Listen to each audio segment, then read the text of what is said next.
Assalamualaikum warahmatullahi wabarakatuh. Perkenalkan, nama saya Resya Rizkila dari kelas 4E dengan NPM 23106311116161. Baik, di sini saya akan menjawab pertanyaan dari UAS Filsafat Pendidikan Islam. Yang pertama yaitu analisis demokratisasi pendidikan dalam pembelajaran PAI di sekolah umum.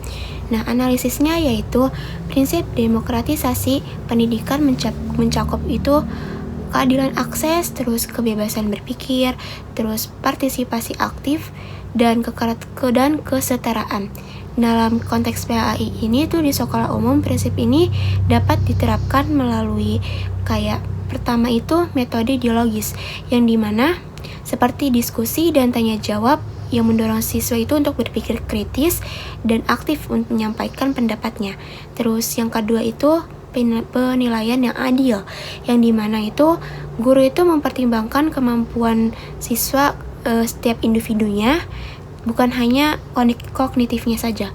Terus yang terakhir yaitu pembelajaran yang inklusif, dimana tuh menghargai keberagaman latar belakang siswa, dimana guru ini tuh adil seperti yang tadi dikatakan, tidak membeda-bedakan dalam latar belakang siswanya. Nah, terus evaluasi tantangan di era digital sekarang, yang pertama itu dimana disrupsi nilai, yaitu media digital itu membawa budaya luar yang bertentangan dengan nilai Islam. Terus yang kedua yaitu kompetensi guru terbatas. Nah, dalam ini kita harus mengelola media digital yang interaktif dan islami.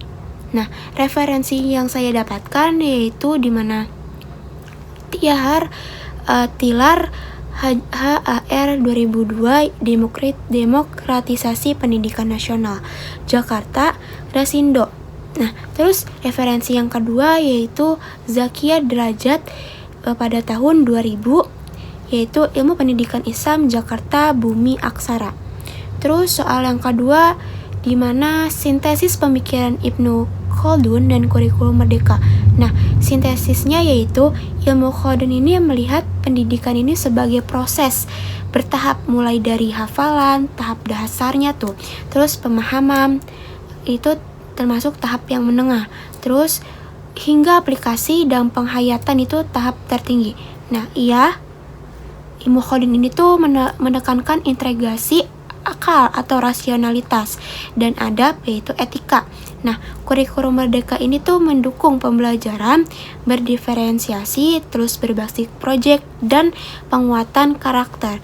Nah, aplikasi yang diterapkan di SMP-nya yaitu yang pertama yaitu integrasi adab, yang dimana melalui penilaian sikap dan proses pembelajaran. Terus yang kedua yaitu proyek profil pelajar Pancasila, dimana dengan nilai-nilai Islam yang harus diterapkan dalam profil Pancasilanya.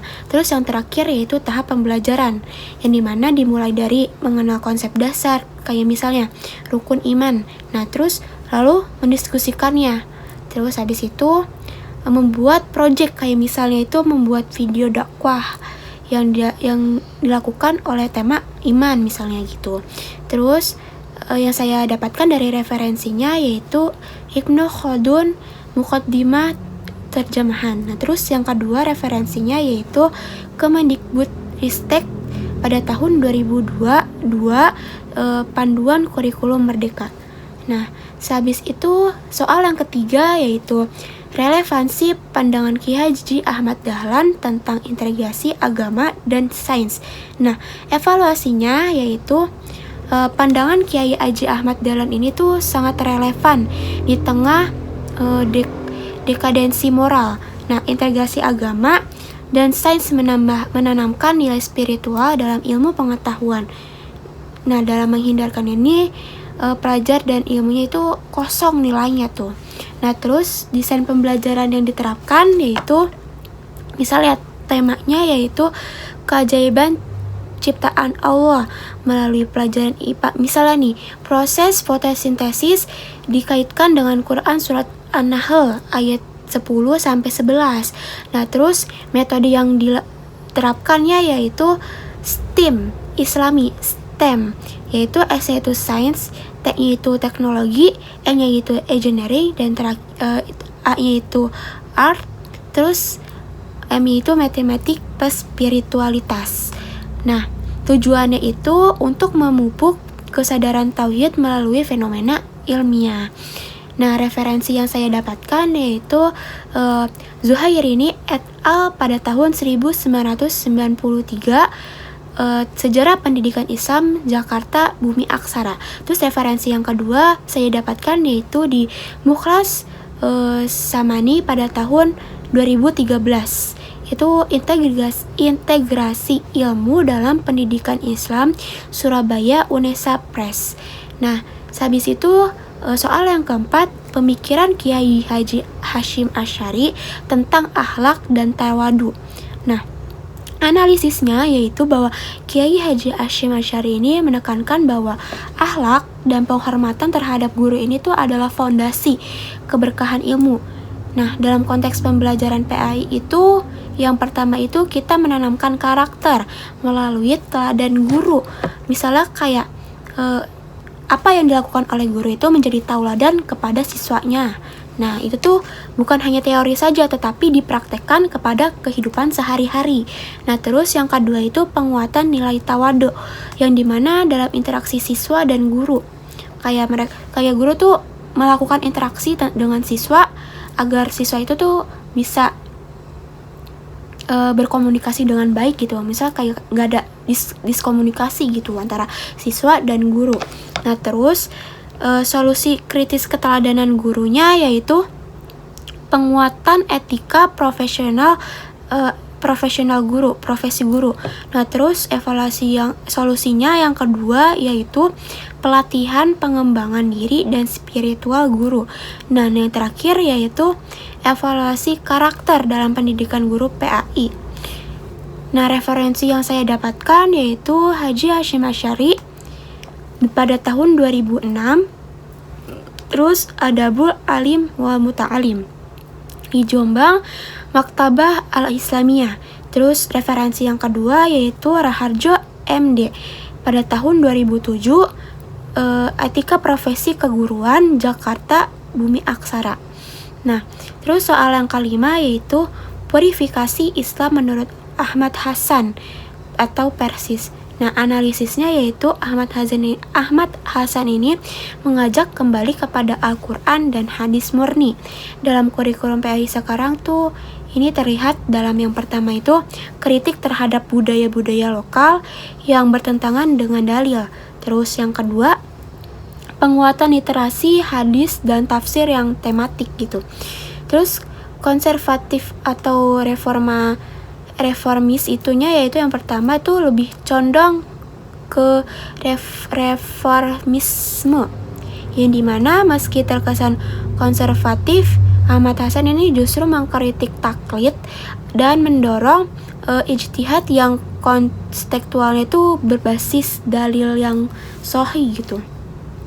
Terus referensi yang saya dapatkan yaitu yang pertama itu Munir Mulkhan, yaitu pada tahun 1993, yaitu pemikiran Ahmad Hasan Yogyakarta Elkis. Terus referensi yang kedua itu saya dapatkan yaitu kurikulum PAI Kemendikbudristek pada tahun 2022. Terus soal yang keenam yaitu sintesis ontologi, epistemologi, dan aksiologi dalam PAI.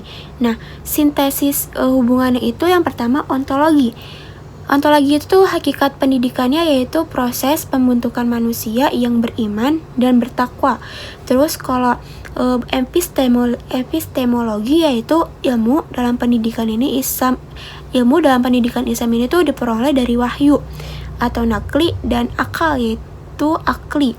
Nah, yang ketiga yaitu aksiologi, di mana ilmu ini tuh dipakai untuk mendekatkan diri kepada Allah dan memberi manfaat untuk semua orang gitu. Nah, landasan visi misi dari prodi PAI ini yaitu visinya yang pertama, visinya yaitu menjadi pusat pengembangan ilmu PAI yang berlandaskan wahyu dan rasionalitas dalam ilmiahnya gitu.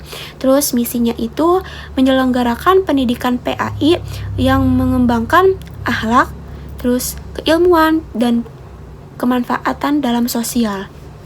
Referensi yang saya dapatkan yaitu Azra Az-Yumardi pada tahun 2022, Paradigma Baru Pendidikan Islam, Jakarta, penerbit buku Kompas.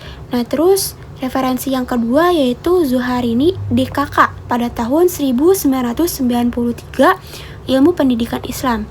Nah, soal yang ketujuh yaitu konsep ta'dib, syad, nakwibit al-atos, dan tujuan pendidikan nasional. Nah, evaluasi perbandingannya yaitu ta'dib.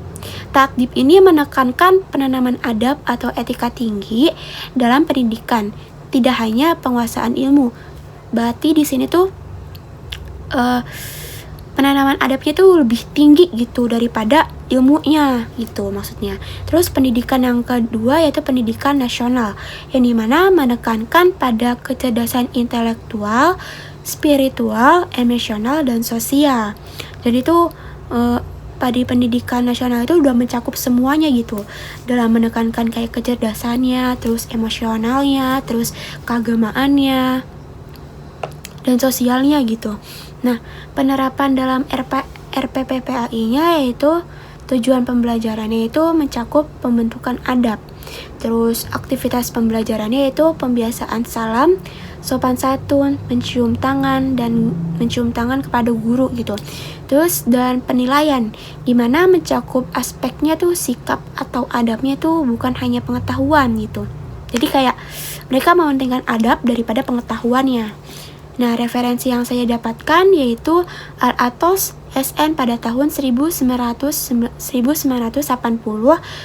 dengan judul bukunya The Concept of Education in Islam, yaitu Kuala Lumpur Istaj. Terus referensi yang kedua yaitu Kemendikbud pada tahun 2022, panduannya dengan judul buku Panduan Penyusun RPP Kurikulum Merdeka. Terus soal yang ke-8 yaitu model pembelajaran interdisipliner ala Ismail Raji Al-Faruqi, yang dimana temanya itu etika ekonomi Islam dan keadilan sosial. Terus mata pelajarannya yaitu PAI, terus campuran antara PAI sama IPS. IPS itu mencakup ekonomi sama sosiologi. Nah, aktivitasnya yang pertama itu kajian Quran surat Al-Baqarah dari ayat 275 sampai 280. Nah, itu tuh temanya yaitu riba versus muamalah Islami. Gimana studi kasusnya itu tuh ketimpangan sosial di masyarakat. Nah, diskusi yang dilakukannya yaitu bagaimana ajaran Islam ini tuh menanggapi masalah ekonomi modern ini. Nah, tujuan dari tersebut yaitu yang pertama untuk menemukan sikap kritis dan solutif berbasis nilai agama. Terus yang kedua yaitu mengintegrasi nilai-nilai Islam dalam pemahaman sosial. Nah, referensi yang saya dapatkan yaitu yang pertama Al-Faruqi IR pada tahun 1982 dalam buku Islamization of Knowledge. Itu tuh di Herdon 3T. Terus yang kedua yaitu Hasan Langgulung pada tahun 1986 dengan judul buku Manusia dan Pendidikan, diterbitkan di Jakarta, Pustaka Al-Husni. Sekian penjelasan dari saya tentang jawaban dari UAS Filsafat Pendidikan Islam. Apabila ada salah kata mohon dimaafkan. Wassalamualaikum warahmatullahi wabarakatuh.